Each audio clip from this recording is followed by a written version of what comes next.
alhamdulillah kemarin tanggal 1 Oktober izin lapor saya dengan Victor Saudara sudah dilantik menjadi DPR RI.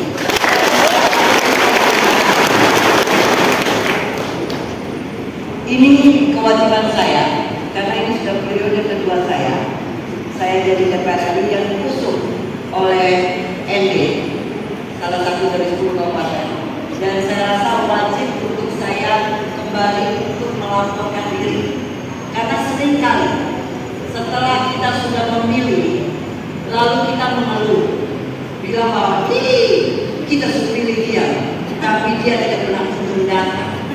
Betul tahu? Saya tanya,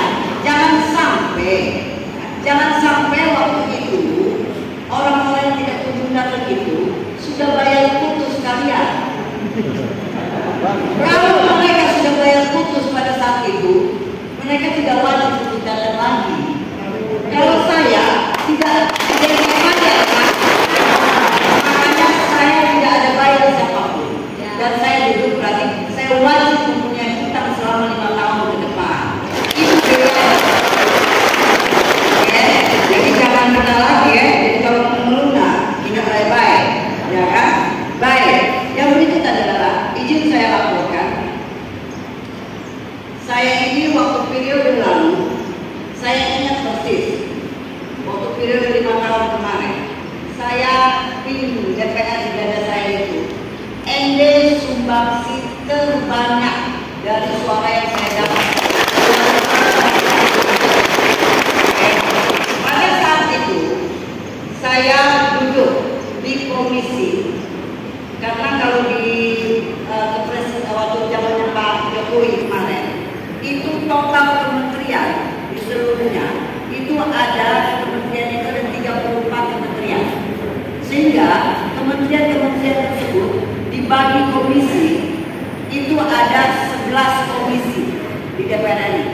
Saya waktu periode kemarin ND masih terbanyak hampir 10.000 itu saya duduk di komisi 4 berhubungan dengan pertanian, peternakan, perikanan, kelautan, kehutanan, lingkungan hidup.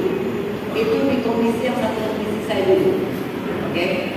Sekarang saya harus laporkan karena Presiden terpilih Pak Prabowo akan dilantik tanggal 20 Oktober beberapa hari ke depan. Beliau memberitahu kita bahwa Indonesia ini adalah negara yang besar. Karena kalau menurut catatan dunia, Indonesia adalah negara terbesar keempat penduduknya. Sehingga kita ini, kata Pak Prabowo, kami ini adalah negara yang sangat besar. Oke, di NTT sendiri saja hampir 3.500 desa, ya kan? Berarti untuk Pak Presiden terpilih kita, Pak Prabowo, bilang bahwa karena harus mengurus negara yang segini besar, kita membutuhkan lebih banyak orang lagi. Makanya kabinet kementerian Pak Prabowo nanti ini akan lebih besar. Dari tadinya cuma 34 kementerian, sekarang muncullah 48 kementerian dengan wakil-wakil kementerian dengan bidang.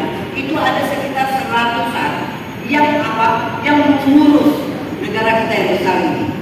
Makanya dari segitu penambahan kementerian, izin saya laporkan di DPR RI tadinya cuma komisi 1 sampai 11. Sekarang untuk mengakomodir itu kementerian yang besar, di komisinya itu sekarang bertambah.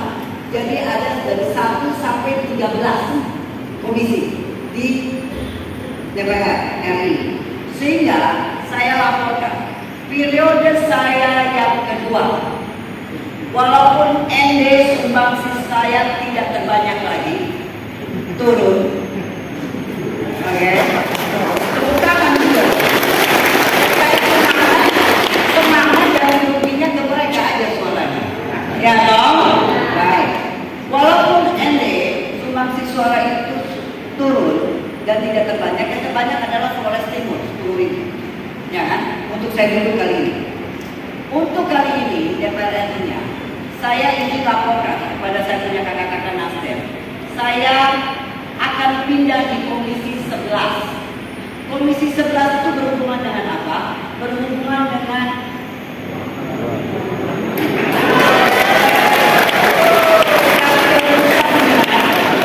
Menteri Keuangan, Bank Indonesia, bank lain, karena ini negara harus ada ini baru bisa bergerak. Saya naikkan pangkat saya sedikit, naik ke posisi 11 untuk lebih banyak. Oke, karena kalau dulu, ya kalau dulu kan cuma berhubungan dengan petani, nelayan, ternak gitu. Kalau sekarang di Komisi 11 boleh apa saja. Anak-anak muda, karena ini era milenial, katanya anak-anak muda mau apa? Buka bengkel, bisa sekarang. Ya toh? Ya kan? Yang bikin dari pisang menjadi keripik, yang pakai tangan, ya kan? Pakai alat, bisa. Ya toh? Jadi lebih banyak lagi program yang saya bisa bawa, bukan hanya tetap pertanian juga, traktor juga, yang lain juga. Hanya